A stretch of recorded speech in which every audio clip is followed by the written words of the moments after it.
exactly 7 years ago, January 7, year 2017, sa isang maliit at maingay na garahe sa may dead-end Padilla, nagkaroon ng pag-aaral tungkol sa doktrina ng iglesia, ecclesiology. Dito itinuro yung kalagahan ng pakikipagtipan. Dito nalaman natin that the New Testament Church is a covenant community. Pinanganak ang Antipolo Reformed Baptist Outreach, and after almost 2 years since then, by the grace of God, we formally covenant together and was recognized as Antipolo Reformed Baptist Church. Mula sa mga kamaliang pinagmulan at mga nakasanayan na napakahirap bitawan, ay niloob ng Diyos na tayo ay magkasama-sama upang magkaroon ng tamang simula. Isang iglesia na may pakikipagtipan sa Diyos at sa isa't isa. Sabi ni Pastor Noel, the church is a community of the new covenant of the Lord Jesus.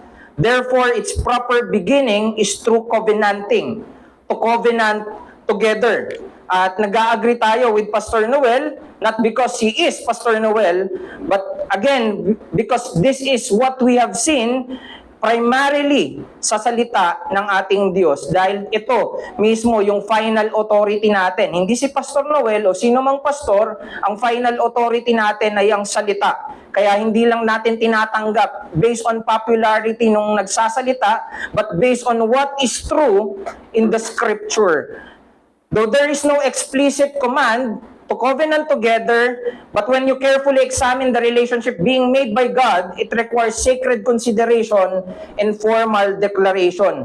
Hindi basta-basta yung pagsasama ng iglesia.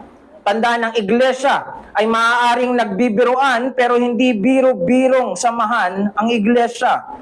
Kung paanong ako ay nagbibiro sa asawa ko, hindi ibig sabihin ito na hindi ako seryoso sa kanya. Ganito ang iglesia. Pinag-alayan ito ng buhay ng ating Panginoong Hesus, hindi para ituring natin ng may kababawan or ordinaryo. No? Paano natin malalaman ang commitment at mataas na pagtingin ng mga tao sa kanilang Diyos at sa iglesia? Ang isang lalaki na seryoso sa kanyang intensyon na ipursu ang isang babae ay makikita sa paghahangad nito na pumasok sa tipanan ng kasal. Hindi niya sasabihin na mag-live-in na lang tayo, mahal naman kita, so okay na yan. No? Again, if we want to safeguard the sacredness of the church and if we want to safeguard the church, a covenant is a must. Pero ano yung tipanan? Ano yung covenant? No, ano yung testament na yan? No, it is an arrangement of relationship based on solemn vow invoking God. No, merong mga relasyon na hindi basta-basta relasyon. Ito ay mayroong kasamang solemnong pangako na tinatawag mo ang Diyos na sumaksi dito.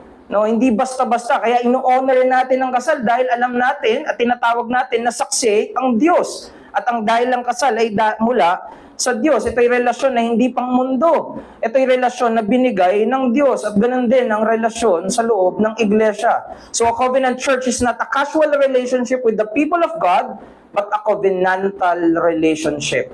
At ito yung tutunghayan natin sa teksto natin ngayong hapon, ang kahalagahan ng pakikipagtipan sa Diyos at sa mga tao ng Diyos na tinatawag natin ngayon na iglesia. At ang ating babasahin ay ang mga salita ng Diyos mula sa Exodus 34 verse 10, gawin na nating 9 to verse 13. Pero pipitas ako ng mga salita from other chapters of the book of Exodus. So I encourage you to also read the book of Exodus. Tayo'y tumayo at ating basahin ang banal na salita ng ating Diyos. Ayan yung basahin ko sa Tagalog. Sinabi dito, kanyang sinabi si Moises, kung ngayon nakatagpo ako sa biyaya sa iyong paningin, O Panginoon, ay ipahintulot nawa ng Panginoon, idinadalangin ko sa iyo na humayo ka sa kalagitnaan namin. Bagaman ang bayang ito ay matigas ang ulo, ipatawad mo ang aming kasamaan at mga kasalanan at tanggapin mo kami bilang iyong mana. Verse 10, at kanyang sinabi, ang Diyos ang nagsabi, ako ngayon nakikipagtipan Sa harap ng iyong buong bayan ay gagawa ako ng mga kababalaghan na kailanmay hindi ginawa sa buong lupa o sa alinmang bansa. At ang buong bayan na kasama ay makakakita ng gawa ng Panginoon sapagkat kakilakilabot na bagay ang aking gagawin kasama mo. Verse 11, tuparin mo ang mga inutos ko sa iyo sa araw na ito. Tingnan mo ang aking pinalalaya sa harap mo, ang mga Amoreo, mga Kananeo, mga Hiteo, mga Perizeo, mga Hiveo, at ang mga Jebuseo. Mag-ingat ka na huwag makipagtipan sa mga nakatira sa lupain ng iyong patutunguhan. Baka ito'y maging isang bitag sa gitna mo. Inyong wawasakin ang kanilang mga dambana at sisirain ninyo ang kanilang mga haligi at inyong ibubuwal ang kanilang mga sagradong poste. Makakaupo na po ang lahat. Salamat sa pagbasa ng ating mapagbiyayang Diyos. We are on chapter 34, almost at the end of the book of Exodus. At alam natin, siguro karamihan sa atin ay familiar na sa second book of the Bible, ang Exodus. Napakaraming mga pamilyar na mga nangyari in the book of Exodus. Naalala nyo yung 10 plagues, yung story ni Moses na laging present sa mga pagtuturo sa mga bata. At niligtas ng Diyos ang bayan ng Israel sa kanilang pagkakaalipin sa bansang Ehipto. Yun yung makikita natin from Exodus 12, Exodus 14, at ang Diyos ay nakipagtipan sa mga taong niligtas niya ayon sa ipinangako niya sa kanyang tipanan kay Abraham. The context of the covenant of Moses and the Israel dito sa Exodus ay nasa konteksto ng tipanan kay Abraham. Nasa Genesis pa lang. Actually, pag binalikan mo ang Genesis, makikita mo doon na yung 400 years stay nila doon sa Egypt ay sinabi na sa Genesis pa lang. No? And again, few chapters after nang makipagtipan ang Diyos sa bayan ng Israel doon sa Mount Sinai, agad-agad na binasag ng Israel ang kanilang tipanang relasyon sa Diyos sa pamamagitan ng paggawa ng golden calf. Nung binabasa ko to, nung una, nung kinonfront ni Moises si Aaron, parang sinabi niya na, bakit mo to nagawa? Tapos sumagot si Aaron, parang pagkakabasa ko, ay nung binigyan nila ako ng ginto, nilagay namin sa apoy, ang lumabas, golden calf. No, pero doon sa unang part, nung binalikan ko, nakita ko na mismong merong panghubog na golden calf. So hindi yun random na lumabas, talagang merong panghubog. At yun mismo yung pagbali nila sa utos ng Diyos na binigay sa Exodus 20. No? At itong pagbali na to ay hindi simpleng paggawa lang ng itsurang baka or itsurang calf, no? This or violation of the commandment. Actually, ito yung unang tatlo. Pero kung susuriin siguro, almost everything in the commandment was violated. Pero ito yung tatlo. They claim na kilala nila ang Diyos kasi tinatawag nila na ginawa nila yon para sa Diyos ng Israel. They claim to know that they believe in the true God, pero yung first commandment ay violate nila when they rejected the one true God. Yung salita ng Diyos ay nireject nila because they created their own ways of worshiping God. Merong inutos lang ng pagsamba ang Diyos, pero gumawa sila ng panibagong kaparaanan para sambahin ng Diyos, thus violating the second commandment. At kung violate nila yung second commandment, they are bringing vain worship to the name of God, which is the violation of the third commandment. At bilang tagapanguna ng Israel, napakagandang na mapagpakumbabang bumalik si Moises sa kaparaanan ng Diyos at hinanap ang pagsama ng Diyos. In chapter 33 verse 15, sabi niya doon, kung di mo kami sasamahan, o Diyos, hindi na kami magpapatuloy patungo doon sa lupang pangako. Ano nga namang saysay ng lupang tinatawag o dinidescribe nila na dinadaluyan ng gatas at pulot kung wala naman daw yung pagsama ng Diyos. Parang pointless din. Anong kwenta ng ganda ng lugar na pupuntahan namin kung hindi naman namin kayo kasama? At sabi pa ni Moises dun sa verse 16, hindi ba dahil ikaw ay lumalakad na kasama namin kaya't kami naiiba? Ako at ang iyong bayan sa lahat ng bayan sa balat ng lupa. Kaya napakaganda nung sagot niya sa yung panalangin niya sa Panginoon eh. Kaya lang naman kami banal na bayan dahil sinasamahan mo kami. Kaya lang kami naiiba, kaya lang kami naihiwalay sa iba dahil may Diyos na sumasama sa amin. Ang tunay na Diyos ay sumasama sa amin. Naunawaan ni Moises yung pangangailangan nila sa Diyos. Kaya sa chapter 34, sa verse 9 na binasa natin, hiningi niyang muli ang pagsama ng Diyos, ang kapatawaran at muling pagtanggap ng Diyos. Doon sa binaling tipanan, muling bumalik doon si Moises at sinasabi, samahan niyo kaming muli. Ang kapatawaran ay bigay nyo sa amin. Tanggapin nyo kami muli bilang mana nyo. No? Treasured possession. At dito makikita na ang naging tugon ng Diyos nung hiniling ni Moises, yung pagsama, pakapatawaran at pagtanggap ay walang iba kundi ang tipanan. Verse 10, sinabi doon, ako ngayon nakikipagtipan. Ngayon ang tanong, bakit kailangan ng tipanan? Bakit kailangan pang gawin yun ng Diyos? Dahil ang ugnayan ng mataas na Diyos sa mababang nilalang ay naging posible lang dahil sa pagpapakababa ng Diyos na tinatawag na tipanan. Ito mismo yung mababasa natin sa Confession of Faith sa paragraph 1. Voluntary condescension on God's part which He had been pleased to express by way of covenant. Isipin mo, walang tipanan, wala tayong mabuting ugnayan sa Diyos. Ang ugnayan na meron tayo sa Diyos ay kapahamakan dahil din sa binaling tipanan ni Adan. Lahat tayo ay parurusahan. Paano ibibigay yung pagpapala? First and foremost, ang dahilan bakit binigyan ng tipanan ng gawa si Adan ay para pagpalain. Ito ay para sa kabutihan pa rin ng sangkatauhan. Pero nabali ang tipanan na ito. At dito makikita natin na patuloy na ang paghahangad ng Diyos na bigyan ng pagpapala ayon sa mga pangako ng tipanan ay nandoon. Again, walang tipanan, walang mabuting ugnayan ang tao sa banal na Diyos. Kaya gusto kong pansinin nyo kung babalikan nyo yung chapter 33 verse 7, maging doon sinasabi, bawat maghanap sa Panginoon. Isipin nyo ang mga tao na maghahanap sa Panginoon ay lumalabas patungo sa toldang tipanan. Anong pinapakita nun sa atin? Siyempre, walang iba kundi yung importance ng pakikipagtipan sa Diyos. Kailangan ng pakikipagtipan para sa mga naghahangad sa Diyos. At ito yung madalas binabaliwala ng marami. Bakit ko pa kailangan yan? Simple lang, kung hinahangad mo ang Diyos, kailangan mo ng tipanan. Consider the covenant language which we are all familiar with sa Old Testament. Yung sa mga salitang, I will be your God and you will be my people.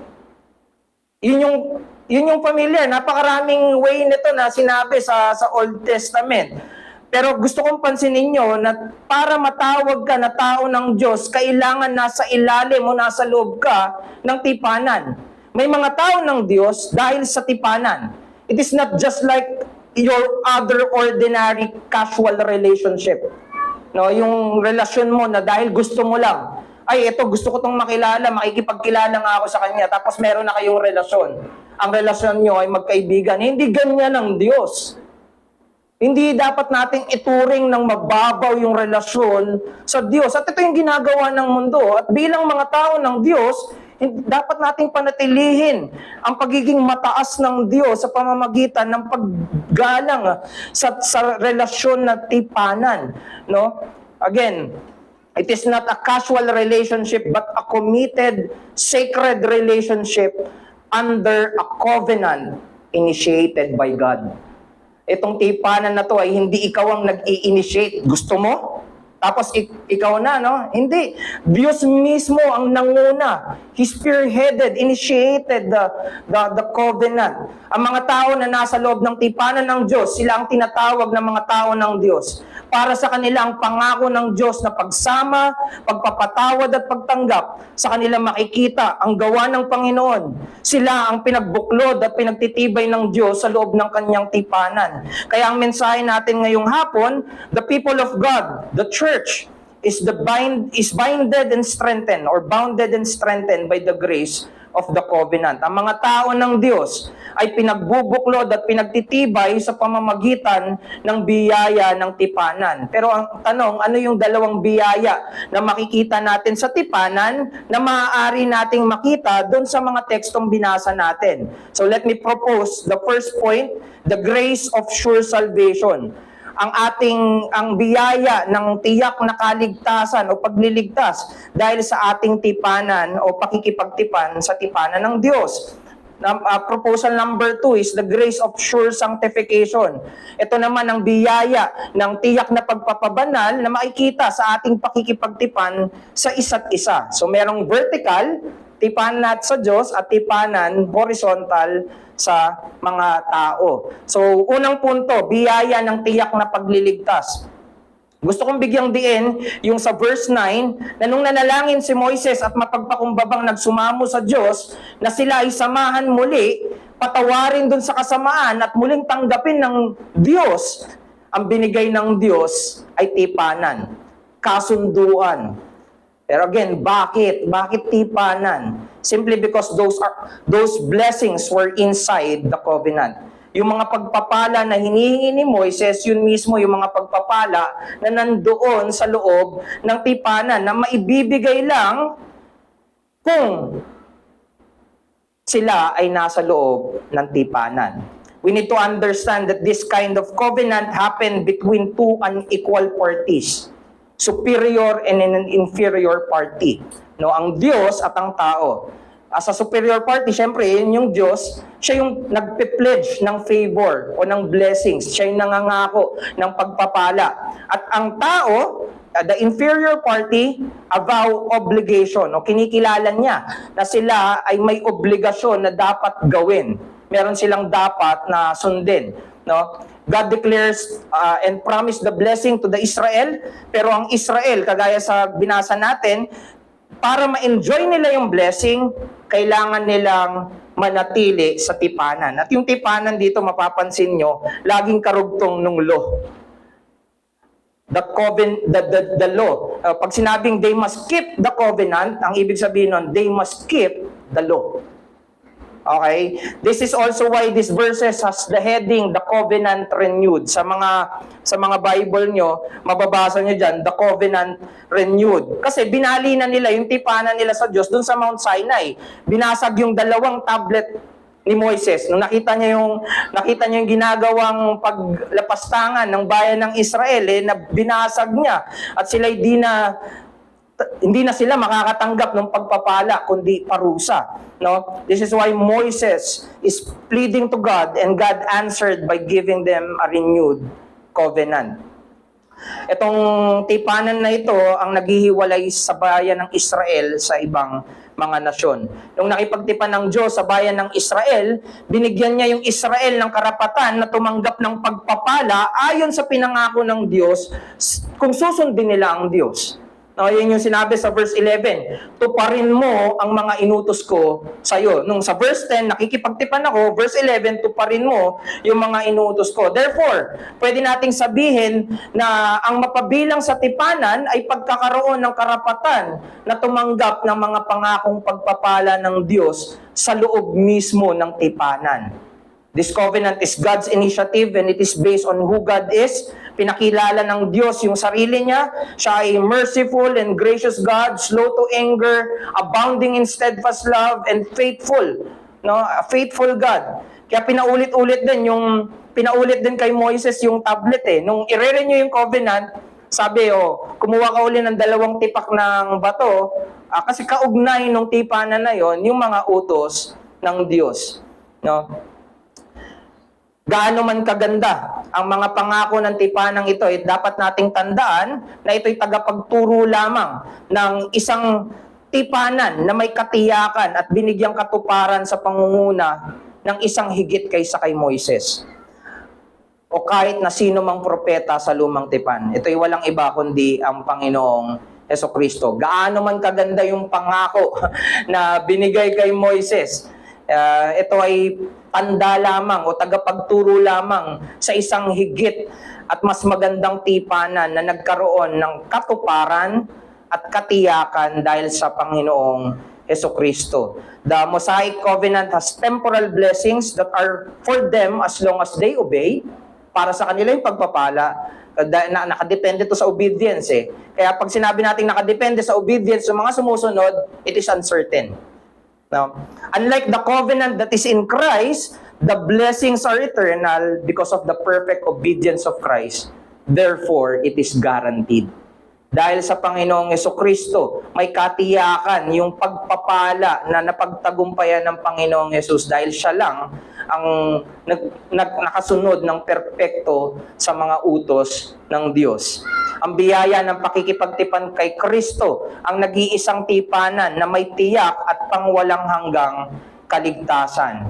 If we will understand yung verse 10, patungkol sa mga gagawin ng Diyos na kababalaghan na hindi pa magagawa sa buong lupa o sa anumang mga bansa, pero masasaksiyan ng kanyang bayan.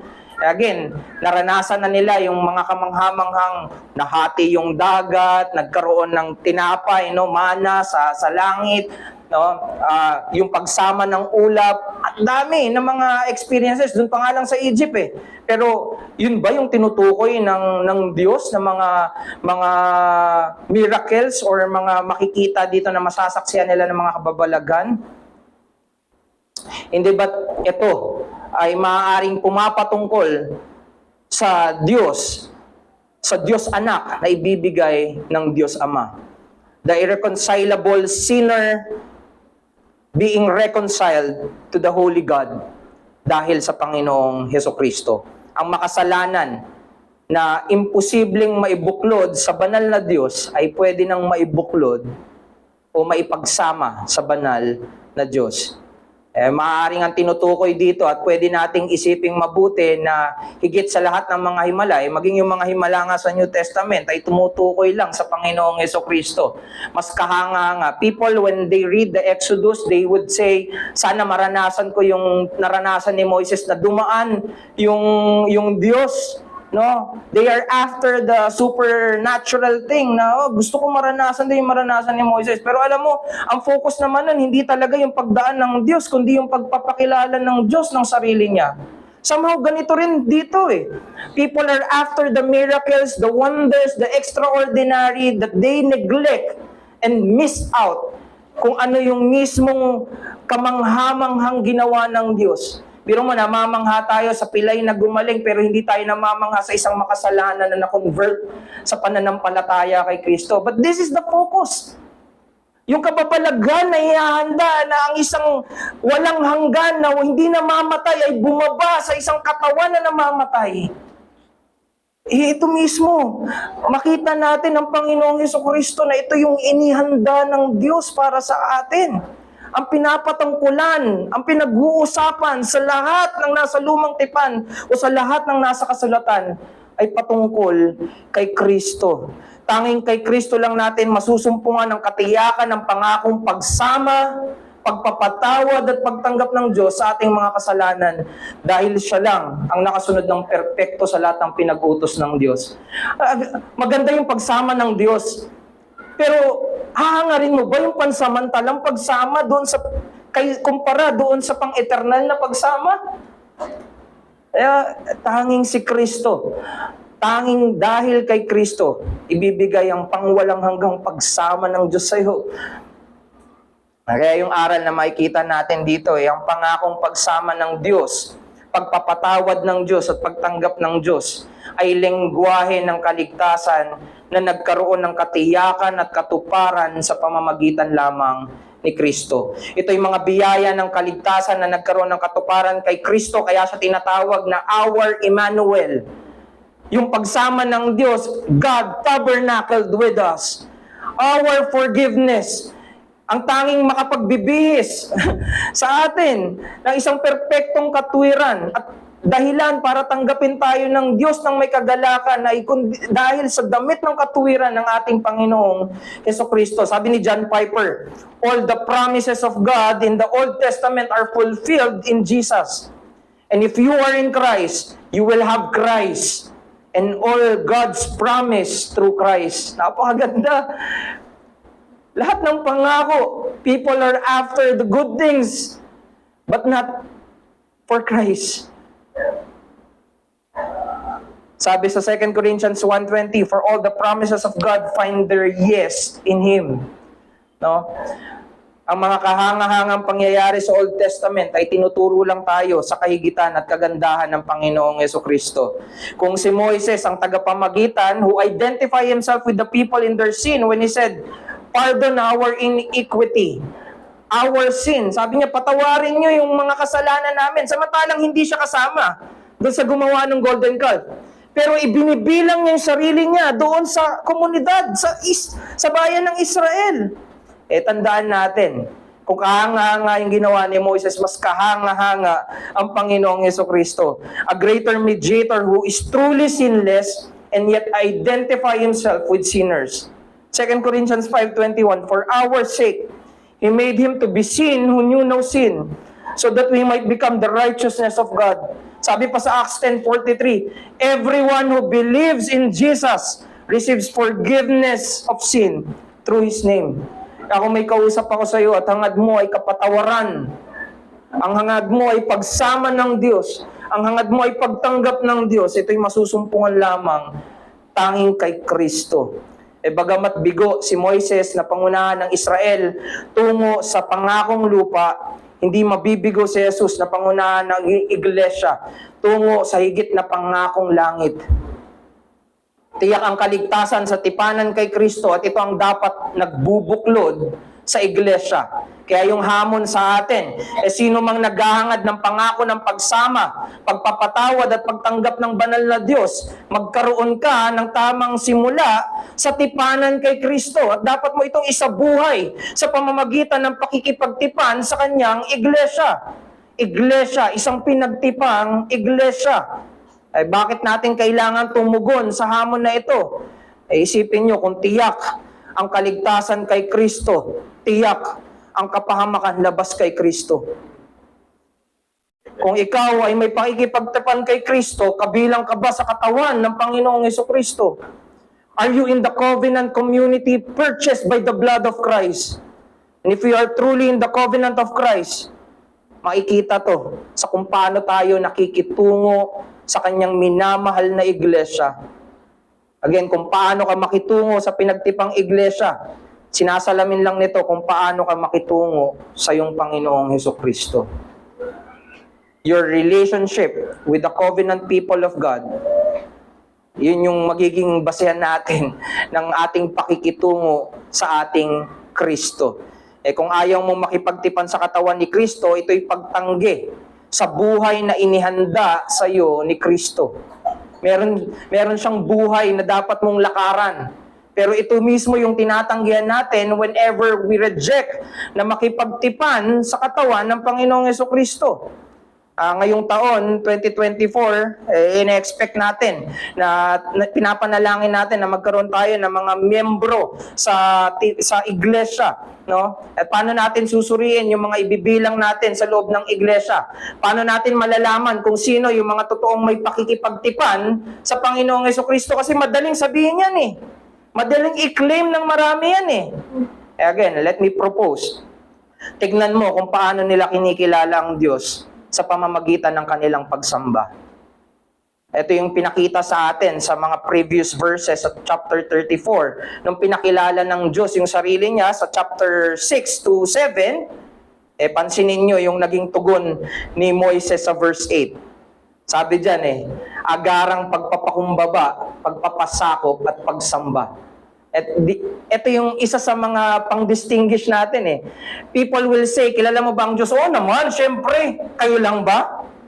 Pero pag tinignan mo, sumasamba ka ba sa Diyos? Makikita mo na doon. Ihihiwalay mo na kung sino yung totoong kumikilala sa Diyos. Kinikilala ba nila ang Diyos? Kasi kung kinikilala nila yung Diyos, sasamba sila sa Diyos. Makikita mo, name every Christian or name every character in the Bible na kumikilala sa Diyos. Makikita mo silang sumasamba sa Diyos. Kahit nga may panalangin pa sa Psalms na nahiwalay na siya, sabi niya, inaalala ko sa preaching ni Brother PJ, inaalala ko. Nung una, pinapangunahan ko pa sila sa sumamba ngayon, hindered ako. Inaalala niya pa rin na ang Diyos ay karapat-dapat ng pagsamba. Saan siya? Kung saan siya, nasa kuweba siya, sumasamba siya sa kuweba. Kung saan siya nakatago, doon siya sumasamba. Dahil ang totoong kumikilala sa Diyos ay hindi mo mapipigilang sumamba. Sasamba sila. Mag-ingat ka sa mga gusto daw makilala yung Diyos, pero ang gustong klase ng pagsamba, ayon lang doon sa preferences nila. Ay, bakit walang drums? Ay, may organ din naman ginagamit. Ay, bakit ganito? Ibang-iba to sa mga nakasanayan ko again, ang tanong, ano yung gusto ng Diyos? Ang mababaw na pagkilala sa Diyos, tandaan natin ay nagre-resulta sa mababaw na pagtingin sa pagsamba. Tingnan mo ang kanilang hangarin para sa Ebanghelyo. Kung gusto mo malaman, yung mga papapasukin mo, tignan mo kung paano nila hangarin o ano yung hangarin nila para sa Ebanghelyo. Maaaring yung mga taong nag-a-apply, alam nila yung gospel, kaya nilang ipaliwanag, pero handa ba silang mamuhay para sa Ebanghelyo? Ang concern ba nila ay ang misyon ng Ebanghelyo? Una, dapat makita natin publicly, kino-confess yung Ebanghelyo. Pwedeng marami. Para sa gospel, i-confess mo muna publicly na ikaw ay mamumuhay sa gospel. At yun ay sa pamamagitan ng bautismo. No? Are they willing to publicly confess the gospel? They will be willing to be baptized if they are not yet baptized in the name of our Lord. Bakit? Dahil sa Ebanghelyo, kinikilala mo na ikaw ay kaisa ni Kristo, kaisa ng katawan ni Kristo. Ito yung mismo yung dinideklara natin kapag binabautismohan, di ba? Hindi mo lang sinasabi na ang alliance ko ay kay Christ, maging sa katawan niya. Actually, hindi nga possible yung baptism kung wala yung katawan Sino magbabaptize sa'yo? Sino yung mag-witness para sa'yo? Saan ka ilalagay ng Diyos after you've been baptized? Di ba? Sa iglesia. And let's also remember that baptism is a vow. At ano ba yung covenant? It's an arrangement of relationship based on solemn vow, invoking God. No? Sinasaksihan ng Diyos. At ito mismo yung bautismo. Ginagawa natin yan dahil sinasaksihan ng Diyos, sinasaksihan ng mga tao ng Diyos. Ikaw, nagpapatotoo ka na ikaw ay para sa Diyos. At kung ang vow natin, ang panata natin ay sundin ang Panginoong Hesukristo, tandaan natin, ano ba yung mga utos ni Kristo? Di ba ito yung utos na palaging para sa kabutihan ng kanyang iglesia? Tapos gusto mong ihiwalay yung sarili mo sa iglesia. Ayaw mong i-commit yung sarili mo sa iglesia. Ayaw mong makipagtipan doon sa iglesia. Bakit? Diba? Ito yung mga taong tinatanggap at mga taong bumubuo sa isang iglesia. Mga taong nakadugtong kay Kristo, pinagbubuklod ng tipanan, may tiyak na kaligtasan, therefore, kahit nakikita nila yung mga imperfections, handa silang makipagtipan sa iglesia. Ganyan yung nakita natin kay Moises later on siguro, no? Makita natin na may ginagawa na siya pero binibilang niya pa rin yung sarili niya sa mga makasalanan, no? Sabi ni Pastor Noel, ang tipanan na may tiyak na kaligtasan ng dahilan kung bakit binibigay natin sa iglesia ang pinakamataas na pagtingin higit sa lahat ng pantaong institusyon. Ang tipanan na mayroong tiyak na kaligtasan ng dahilan kung bakit binibigay natin sa iglesia ang pinakamataas na pagtingin higit sa lahat ng pantaong institusyon. Dahil ang tipanan sa iglesia ay nagpapakita na ang ating prioridad ay ang Diyos. Maisulong ang Ebanghelyo ni Kristo. Ang pakikipagtipan sa iglesia ay pagpapakita ng paghahangad mo na lumago sa kabanalan. Kung ang prioridad mo ay ang Diyos, makipagtipan ka sa katawan ng Diyos. Kung ang hangarin mo ay isulong ang Ebanghelyo, makipagtipan ka sa iglesia na isinusulong yung Ebanghelyo. Kung ang hangad mo ay paglago sa kabanalan, hindi mo maiiwasan ang makipagtipan sa iglesyang ang hanap at hangarin ay lumago sa kabanalan. At ito yung pangalawang punto natin, no? Biyaya ng tiyak na pagpapabanal. Yung biyaya ng tipanan ay biyaya na tiyak na nagpapabanal. At again, we are already pertaining doon sa ating pakikipagtipan with the people. No? Sa pakikipagtipan sa mga tao ng Diyos ay may biyaya ng tiyak na nagpapabanal. In their covenant with God, yung pakikipagtipan natin sa Diyos, they were commanded. No? Sabi sa verse 12, mag-ingat ka na huwag makipagtipan. Yung sa pakikipagtipan nila sa Diyos, merong utos sa verse 12, sa verse 11, sundin mo ang mga utos. Tapos sa verse 12, ano yung utos? Mag-ingat ka na huwag makipagtipan. No? This command pertains to the Amorites, the Canaanites, the Hittites, the Perizzites, the Hivites, and the Jebusites. At sino itong mga taong to? Ito yung mga taong sumasamba sa mga Diyos-Diyosan. Kaya pag inintindi natin yon, huwag kang makikipagtipan doon sa mga sumasamba sa Diyos-Diyosan. Positively, di ba, sa commandment, merong negative side, may positive side. Kung ang negative side dito ay sinasabi, huwag kang makikipagtipan sa mga sumasamba sa Diyos-Diyosan, ano yung inuutos ngayon? Ano yung positive side? Makipagtipan kayo sa mga tao na sumasamba sa tunay na Diyos. Isipin mo yun, utos ng Diyos na makipagtipan ka sa mga taong sumasamba sa tunay na Diyos. This is simply showing us na if we do not want to covenant with the people who worship the true God, tinutularan lang natin yung mga taong sumasamba sa mga Diyos-Diyosan.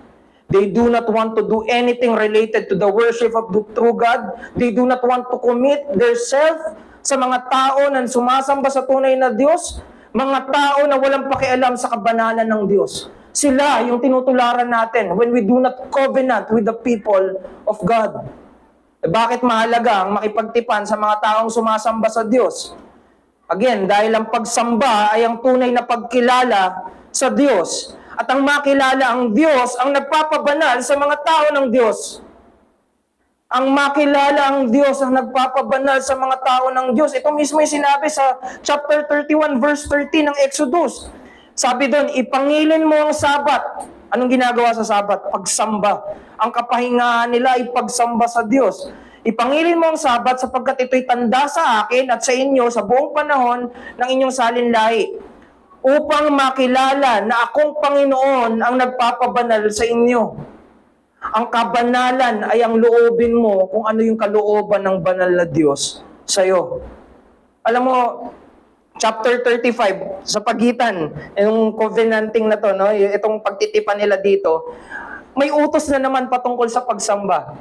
Alam mo yung sinasabi, concern mo yung pagpapabanal, huwag mong pabayaan yung pagsamba. Yun yung sinasabi. No? Ito yung ipapamuhay natin ayon, hindi to klase ng pamumuhay na gagawin ko kung ano yung gusto ko. Gawin mo kung ano yung gusto ng Diyos kahit salungat pa sa gusto mo. Kung ngayang sinasabi dito, makipagtipan tayo sa mga taong ang hangarin ay kung ano yung gusto ng Diyos. Ang pagpapabanal ay masusumpungan kung saan ang mga tao ay nagtutulungan na sundin, na mamuhay sila sa kalooban ng Diyos. Ang tipanan sa pagitan ng equal parties, ito yung sa tao. Both parties have duties to fulfill in order to get the privileges for both parties. No, sa tipanan, kanina, yung tipanan sa Diyos, tinitignan natin, ang Diyos ang nagbibigay ng mga privileges, ang tao yung tutugon. But dito sa tipanan sa tao, parehas na may duty para parehas na tumanggap ng privileges. When we neglect our duty, napapabayaan yung mga privileges. Isipin mo kung yung privileges ay pagpapabanal. Yung pagpapabaya ng isa, pwedeng na isa sa alang-alang yung kabanalan ng iba. Merong mga wordings na yung tuta nga inaalala ito. Pero pagdating sa Kristiyano, masigit ba ang tuta? Alalahanin mo yung mga tao ng Diyos. Makipagtipan ka sa mga tao ng Diyos. May mga pangangailangan yung mga tao ng Diyos. Be present. Be there. Sumama ka sa kanila. Ano bang concern natin?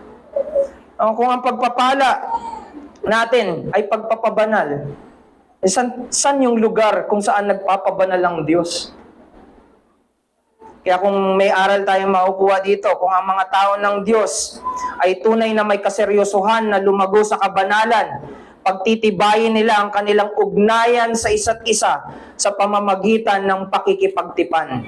The seriousness of the people of God to grow in holiness is confirmed through covenanting with one another. Sino man na naghahangad ng paglago sa kabanalan ay hindi maaaring iwasan o baliwalain ang pakikipagtipan sa mga tao ng Diyos. Hindi mo maiiwasan yung mga tao ng Diyos. Tignan mo si Moses kung paano siya nagpapatuloy na makitungo sa mga tao ng Diyos amidst their imperfection and amidst their weaknesses. Sabi kay Moises sa chapter 32, verse 9 to 10, ito yung nalaman na, na binali yung utos. Sabi din, naipag-usap siya sa Diyos. Ang Diyos, sabi ng Diyos kay Moises, aking nakita ang bayang ito. Napakatigas ng kanilang ulo. Kaya ngayon, hayaan mo ako upang ang aking puot ay mag-alab laban sa kanila. Pupuksain na sila. Tapos, sabi dito, aking lilipulin sila. Ngunit ikaw, kausap si Moises, ikaw ay aking gagawing isang dakilang bansa. So, ang pine-preserve na lang si Moises Sabi niya, ikaw Moses, gagawin kitang isang bansa. Pararamihin kita. Ganun na yung wordings. Pero hindi mo narinig si Moises na sinabi, sige, ako na lang yung susunod. Total, napakatigas ng mga ulo ng mga taong to. Hindi mo narinig si Moises na ganito. Instead, ang makikita natin na ginawa ni Moises, nagsumamo siya sa Diyos.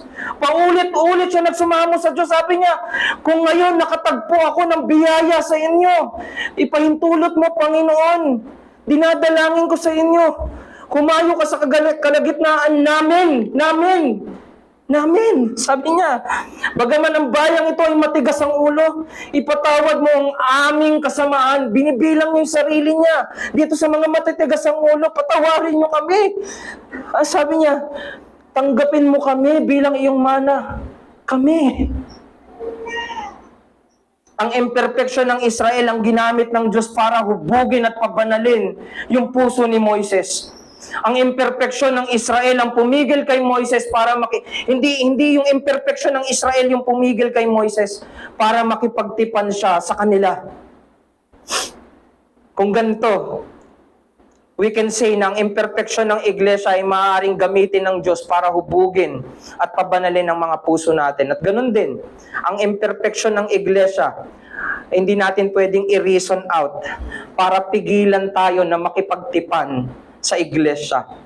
Hayaan ng imperfeksyon ng iglesia ang mas lalong magtulak sa iyo na hangarin ang pagpapabanal ng Diyos kasama ang bawat miyembro ng pinagtipang komunidad.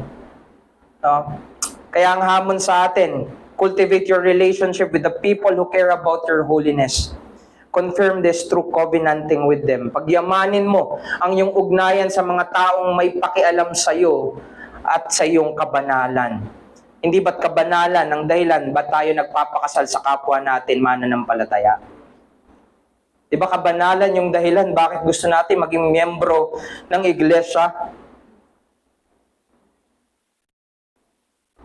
Yung pagiging miyembro, yung pakikipagtipan sa iglesia, it is a declaration that we want to grow in the holiness of God. Gusto ko, Diyos, yung gusto mo para sa akin. Makikipagtipan ako sa imperfectong pinagtipang komunidad ng Diyos. There would come a time na hindi na imperfect ang komunidad na gagalawan natin. Darating yan. Yan ang pangako ng ating perfectong Panginoon. Now, I am not saying na huwag kang makipagrelasyon sa mundo. Kasi may mga relasyon na hindi natin maiiwasan, like kamag-anak, kaibigan, katrabaho, kaklase.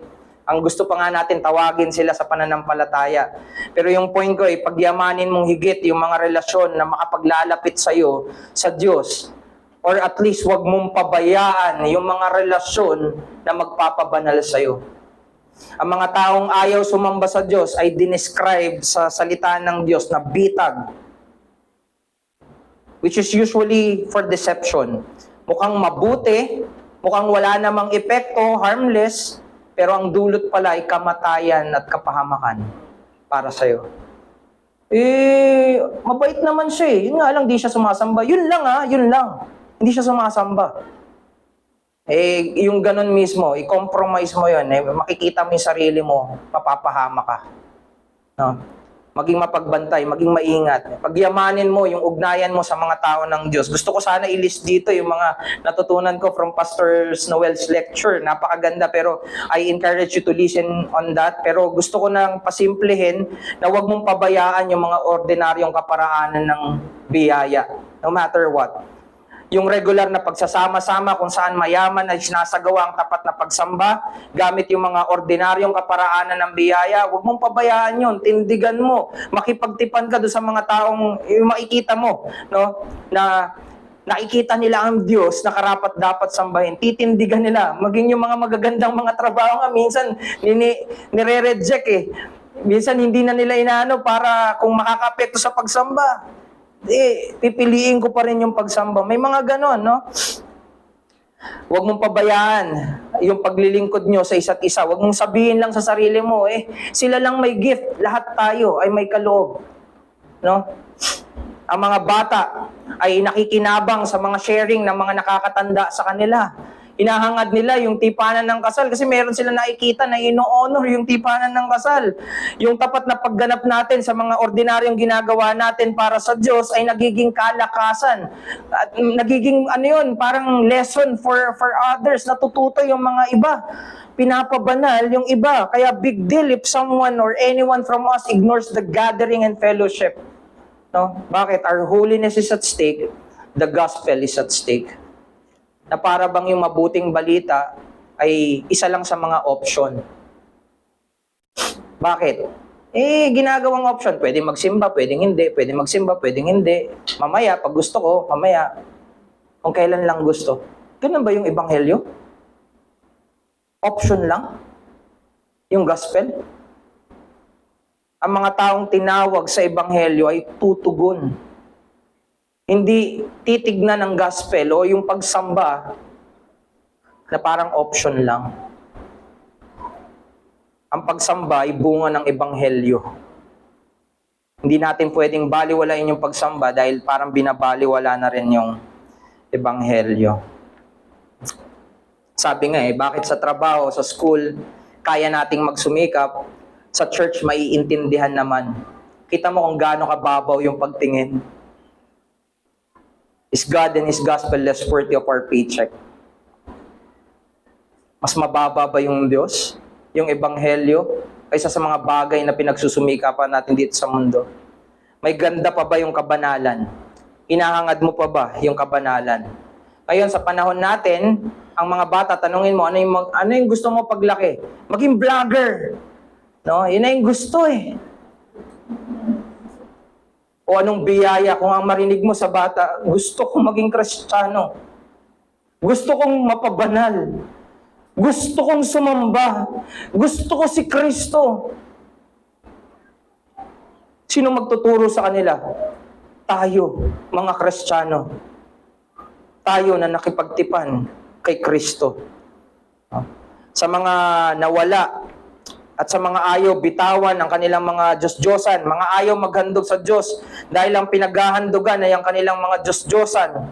Sila'y aalisin ng Diyos kung paanong inalis ang mga sumamba sa Diyos-Diyosan, yung mga Amoreo, mga Kanuneo, mga Hiteo, mga Pereseo, mga Heveo at mga Jebuseo. Sabi doon sa isang nabasa ko, hindi ko lang maalala kung sinong Puritan yon, isang beses lang daw gumamit ng puwersa yung Diyos. Hindi ito yung panatilihin yung tao sa iglesia, kundi maglabas ng tao sa iglesia. Kaya alala mo yung ginawa niya, yung whip, tinaboy niya palabas yung mga tao na hindi karapat-dapat doon sa panambahan. Yung Diyos gumawa nun. Dapat matakot tayo. Dahil biyaya na nandito pa rin tayo ngayon sa panambahan sa kabila ng mga ginagawa nating kasalanan patungkol sa panambahan. Salamat sa Diyos dahil may komunidad na ginagamit ang Diyos para tawagin tayo sa pagpapabanal. Komunidad na gumagawa, na nakatingin at bumabalik sa sinumpaan nilang tipanan. Isipin mo, may mga tao na nananalangin pa rin sa'yo kahit hindi ka manghingi ng prayer request. May mga tutulong sa'yo kahit hindi ka popular, kahit hindi ka kilala. May mga tao na pinapanalangin ka, handang tumulong sa'yo, mamahalin ka, iingatan ka para sa kabanalan. May mga tao na makakasama ka na kahit talikuran ka na ng mundo, alam mo na hindi ka tatalikuran ng mga taong kasama mo kay Kristo. Mga tao na sumasamba at magpapaalala sa'yo na ito nga pala yung buhay mo, sumamba sa Diyos. Ito yung dapat na kasiyahan mo, Kristiyano, pagsamba sa Diyos. Mga tao na paulit-ulit na ipapaalala sa'yo na ang kaligtasan at ang ebanghelyo sa mga panahon na di mo na makita kung gaano kainam si Kristo. Tunay na walang institusyon na hihigit sa iglesia ng Diyos. And even my family, no matter how much I love them, hindi ako titigil hanggat hindi sila makasama sa panambahan sa Diyos. They would say, kilala nila yung Diyos, pero hanggat hindi ko sila kasama sa panambahan, I cannot really say na kinikilala nila ang Diyos dahil ang totoong pagkilala sa Diyos ay may pagsamba sa Diyos. At ang pagsamba sa Diyos ay hindi basta-bastang relasyon, kundi pinagtipang relasyon. I cannot ignore that. Kaya alalahanin natin bilang pagtatapos, tayo ay may tipanan kay Kristo na sa atin na itiyak na nagligtas. Tayo ay may tipanan na hindi hiwalay sa iba pang tao na may ugnayan kay Kristo. Ang katiyakan ng ating kaligtasan ay dahil sa tipanan para sa atin dahil kay Kristo. Tipanan na hindi mag-isa, kundi magkakasamang pinagtitibay ng kabanalan ni Kristo. Kaya magkakasama nawa tayong tumindig hanggang sa kalwalatian. At kapag binabalikan mo at inaalala mo yung sinumpaang tipanan, di ba ginagawa natin yan quarterly meeting? Pero hindi niyan sinasabi na gawin mo lang yon kapag quarterly meeting. Alalahanin mo yung sinumpaan mo kung saan saksi ang Diyos at ang ibang kapatiran mo. Alalahanin mo, balikan mo, at mapuno ka nawa ng kagalakan at pasasalamat sa mga dakila niyang gawa sa loob ng tipanan. Kung ang pulubi na binigyan mo ng gapiranggot na tinapay ay marunong magpasalamat, gugustuhin nga ng pulubi. The more na magbigay ka, gugustuhin ng pulubi, makipagrelasyon sa'yo eh. No? Isipin mo, ganito yung ginawang pagpapala sa atin ng Diyos. Hindi tayo tinipid sa tinapay ng Diyos. Hindi tayo tinipid sa pagbibigay ng Diyos. Tapos ganitong relasyon lang ba yung gusto natin sa Diyos? Makipagtipan ka sa Diyos at sa mga tao ng Diyos. Manalangin tayo. Aming Diyos, maraming salamat sa kabutihan ninyo. Maraming salamat sa kagandahan ng tipanan. Tulungan nyo kami na maunawaan pa ito. At habang lumalago kami na maunawaan yung biyaya ng tipanan na nasumpungan namin kay Kristo, mas lalo nawa naming hangarin na makipagtipan at maging tapat sa kabila ng hindi pagiging tapat, maging ng mga tao sa paligid namin. Dahil kami rin mismo, kailangan namin yung katapatan mo para manatili kaming tapat sa inyo. Tulungan nyo kami bilang iglesia. Tulungan nyo kami sa mga bagay na alalahanin namin as we look on the body of Christ, on the blood of Christ. Makita namin na hindi isang birong relasyon yung binigay mo sa amin. Maalala namin kung gaano ka kaseryoso para maligtas lang kami. Nawa, kami na mga kinikilala, yung mga sarili namin na nakasumpong ng kaligtasan, huwag naming tignan ng maliit yung kaligtasan. Huwag kaming matakot makipagtipan, lalo na kung nakikita namin na tunay na Diyos yung sinasamba, tunay na kaparaanan ng Diyos yung isinasagawa, tunay na pangalan ng Diyos yung hinahangad. Sana po ito yung magpabanal sa amin. Salamat po, Diyos, sa iyo ang pupuri at pasasalamat sa pangalan ni Kristo. Amen.